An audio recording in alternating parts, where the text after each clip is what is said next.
പെരിയ ഇരട്ടക്കൊലക്കേസിൽ പ്രതികൾക്ക് വീണ്ടും പരോൾ ലഭിച്ചു. 2 മാസം മുൻപ് പരോൾ ലഭിച്ച 10ാം പ്രതി രഞ്ജിത്തിനാണ് വീണ്ടും പരോൾ. നിലവിൽ പീതാംബരൻ, ഗിജിൻ എന്നീ പ്രതികൾ പരോളിലാണ്.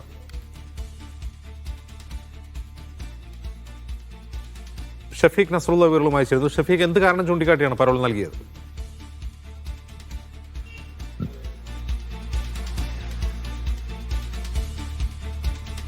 പെരിയ ഇരട്ടക്കൊല കേസിലെ പ്രതികൾക്ക് കൂട്ടത്തോടെ പരോൾ ലഭിക്കുകയാണ്. കഴിഞ്ഞ മാസങ്ങളിലൊക്കെയും പരോൾ ലഭിച്ചിരുന്നു.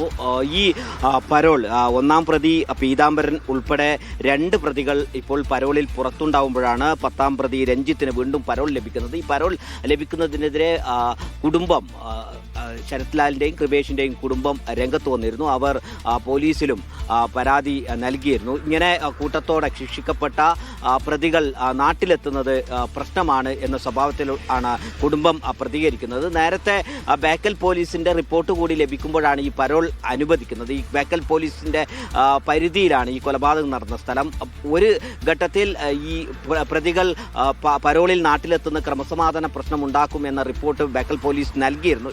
പക്ഷേ വീണ്ടും പരോൾ ലഭിക്കുന്ന ഒരു സാഹചര്യമാണ് നിലവിലുള്ളത്. ഇപ്പോൾ 1ാം പ്രതി പീതാംബരൻ, അതുപോലെ തന്നെ ഗിജിൻ എന്നിവർ ഇപ്പോൾ പരോൾ ലഭിച്ച് പുറത്താണുള്ളത്. അതിനിടയിലാണ് ഇപ്പോൾ വീണ്ടും മറ്റൊരു 10ാം പ്രതി രഞ്ജിത്തിന് പരോൾ ലഭിക്കുന്നത്. രഞ്ജിത്ത് നേരത്തെയും 1 മാസം മുൻപും പരോൾ ലഭിച്ച് പുറത്തു വന്നിരുന്നു.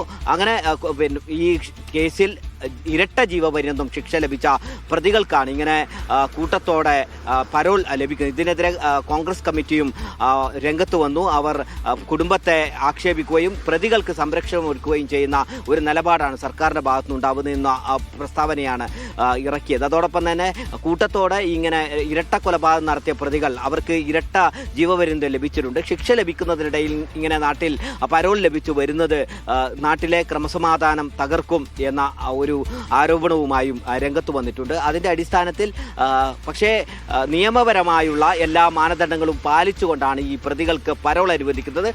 പ്രതികൾക്ക് പരോൾ ലഭിക്കുക എന്നത് അവരുടെ നീതിയാണ് എന്ന നിലപാടാണ് ഇപ്പോൾ ജയിലിൽ നിന്നും ഉദ്യോഗസ്ഥരിൽ നിന്നും നമുക്ക് ലഭ്യമാവുന്നത്. അതായത് മുഴുവൻ വ്യവസ്ഥകളും പാലിച്ചുകൊണ്ട് മാത്രമേ ഈ പ്രതികൾക്ക് പരോൾ അനുവദിച്ചിട്ടുള്ളൂ എന്നതാണ് ഔദ്യോഗികമായ അവരുടെ നിലപാട്. അജിംസ്.